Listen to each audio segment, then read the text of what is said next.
Talk really loud. AJ, how much the way you guys played all year? Yeah. And you always talk about the randomness of Game 5s, Game 7s. How much did you playing all year like this help you? Yeah.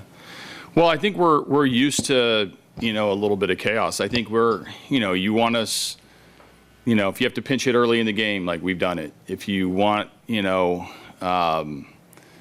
using your whole roster, we've done it. If you want a bullpen game, we've done it. If you want, your starting pitcher to pitch a complete game, we've done it. I mean, it's, I think we've played every style of game that you can play. And so when you get to these, unpredictable games of elimination and the opportunity to move on, it really doesn't change a ton. You may see the back end of our pen in the middle of the game. You might not see them until their standard rolls, and our guys will be fine either way.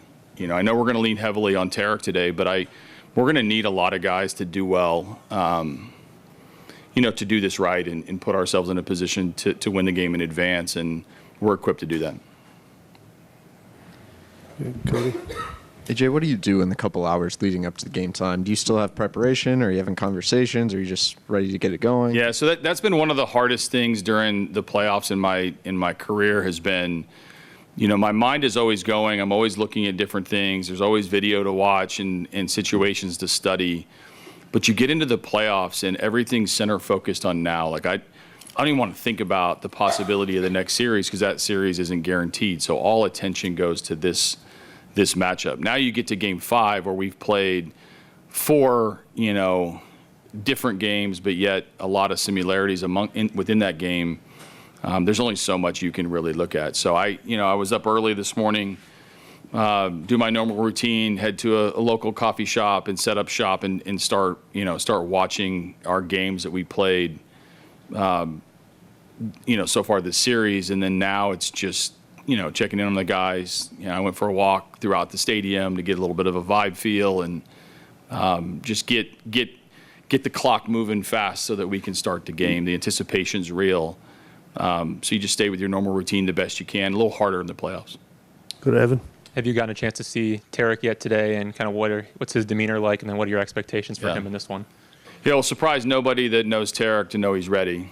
He's the same guy, every start, and I appreciate that about him. He's a man of routine, but he's also a very approachable pitcher on the day that he pitches. In Game 5 in the ALDS is no different. So he's, obviously the bus times have been similar how they would be on a normal game time. The pregame routines have been the same. He'll go out and get his warm-up in, and he'll be ready to go. So he's as competitive as they get, but for a pitcher who's as dominant as he's been throughout, the last couple of seasons specifically, he's remarkably consistent in his demeanor, and I love that it's the same today. Go to JP in the back. AJ, you mentioned your morning routine and going to the coffee shop. I wonder whether it's here or anywhere else. I mean, you're a pretty recognizable guy, so I'm guessing there are some fans either of the Tigers or other teams that might stop by and offer you some insight, suggestions, or conversation. Do you have any favorite stories about that? Well, the Tiger fans offer me coffee. The opposing teams do not. So, but yeah, I have a lot of banter throughout my time at these places, and always good. I think it's always fun, and it's funny, in Detroit, I do it every day almost, and there's so many fans that are invested in what we're doing. So I get a good feel for, the fan base and what, kind of attention we're bringing to that group and what they want. I mean, they want us so badly to win and continue this, this season and this run in the playoffs. So, there's been a couple complimentary coffees. There's also been a couple of, free suggestions on who to use and how to use them, but it's all in good fun, and I love that so many of our fans are invested in the game. And I just have one baseball question on Gleyber and his at-bats. What have you noticed in this postseason where it seems like it's an even higher level of focus from him? Yeah, I mean, he's so good at knowing the strike zone. He's one of the players, when he complains about ball strike with the umpire, I believe him, because he's so good at pitch recognition and knowing what's a strike and what's a ball. And I love that the backside homer was awesome. The backside base hit is awesome. He lets the ball travel. He has a plan. And one of the things that I think young hitters can learn from somebody like Gleyber is to is to trust your plan and execute your plan. And if that means taking a strike that you can't hit, cool. If that means being super aggressive, that's great too. But I've noticed a calmness to him, which comes with experience in the postseason, experience in the World Series, experience playing in tough markets and tough environments, and he's remarkably consistent. And it starts with knowing the strike zone. Go right here, Don. AJ, we talked with Zach a little bit about team chemistry and how, toward the end of the year when things were tough, the guys kind of pulled together rather than separated. How special is that? That doesn't seem like something you can coach into a player. What about your team's chemistry? Well, I think first off, we've experienced a lot of highs together, and that certainly builds a strength and a bond together. And when times are tough, a team that stays together is super dangerous because that means you're going to come out of it, and it means you have the resolve and the backing of one another. And whether it's early in the season we don't hit but we pitch, the pitchers don't turn on the hitters, or vice versa. The pitchers had a little bit of a rough spell and the hitters were hitting.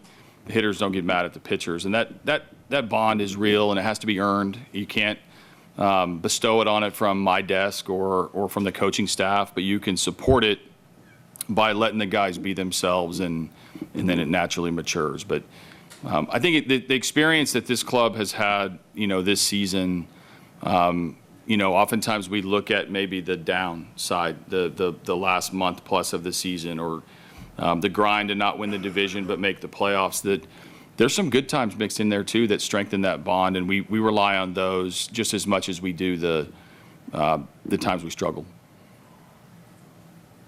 Anybody else ready to go back to JP in the left? Thanks. AJ, you spoke very eloquently before the series about Raleigh and what you've seen from him. In series, any other subtleties that you've picked up about his game and just what's made him such a great player?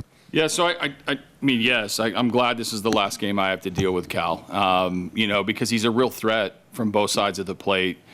But I think his ability to, to stay in the moment is different than others around the league. His ability to separate offense and defense is elite.